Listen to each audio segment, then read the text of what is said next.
Okay, we've got Chris Exelby. How you doing, Chris? I'm fine, thank you very much. I'm pleased to be here on day one of NAB. Of course. So you're with TSL products, right? That's right, yeah. We've been, TSL's been around 28 years now, and the products group's was developed to supply equipment for the systems integration partners. And since then, from those humble beginnings, we're now a major player in audio monitoring, power management, and surround sound capture and processing. Okay, so a lot of broadcast, deep-level broadcast engineers are into your stuff. Absolutely, and because of the heritage of systems integration, we tend to produce complete solutions, hardware and software, that solves a particular problem, and not just a box which leaves the end user to try and figure out how these things work together. All right, okay, cool. So tell us what you've got right here. You mentioned you had some digital signage, right? Well, this is digital signage, but this is aimed at the broadcast infrastructure, broadcast workflow. Now, normal digital signage is just push, push, push. Right. And you can see it all the time. You go to the railway station, the shopping malls, carrying adverts and so on. But because we're from a broadcast background, this is digital signage, which is delivering specific information to the positions where the operators are working. And they only see the information they need to do their job properly. So in the case of clocks, timers, production timers, each one of these screens can be configured differently to provide web information or text information and so on. And that's the specific information they need so they know how to do their job.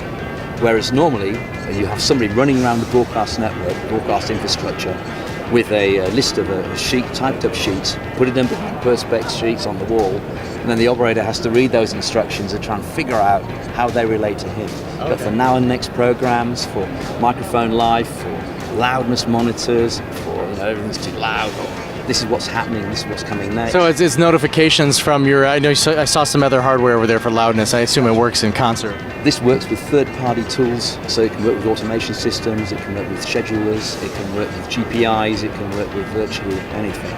It also drives DMX lighting. Oh, wow. It also controls cameras. It just does a multitude of things. Okay, I'm curious too. So these say IDS on them. What are those? Well, IDS. This is the product name. It stands for Intelligent Digital Signage. Okay. And each one of these sits on the IP network, and it's got GPI inputs. We've got NTP servers for time management, DMX lighting control, robotic camera drivers, and so on. And then using any of these on the network, they can all work together. If I can show you on this, just this graphic here. Right. So you have a server here, gathering all the information from third-party equipment, and then the remora knows the design of each of the screens, and it extracts the information it needs to display the information on the screen and nothing else.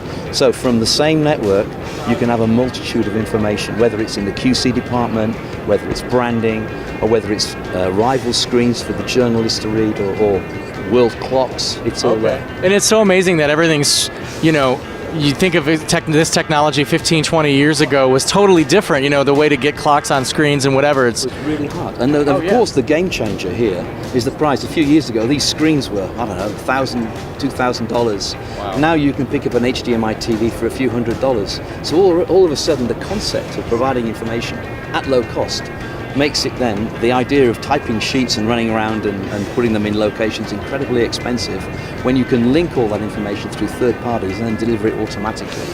At the BBC, they have almost 1,000 connected devices now. Wow. Because once you start, it's unlimited. One server you can just keep supplying all the information. Okay, we're with Chris Exelby of TSL Products again. Hey, Chris. Hey, good afternoon. It's been so long. I know, I can't get enough of it. All right, so you said this is the Pampico Touch, right? That's right, the Pampico Touch range of products. We launched the audio Pampico, must be 6 months ago. We've been rewarded by terrific sales from really leading US broadcasters, which is great. But what's really exciting is at the show now we've just launched the Pampico Touch Media.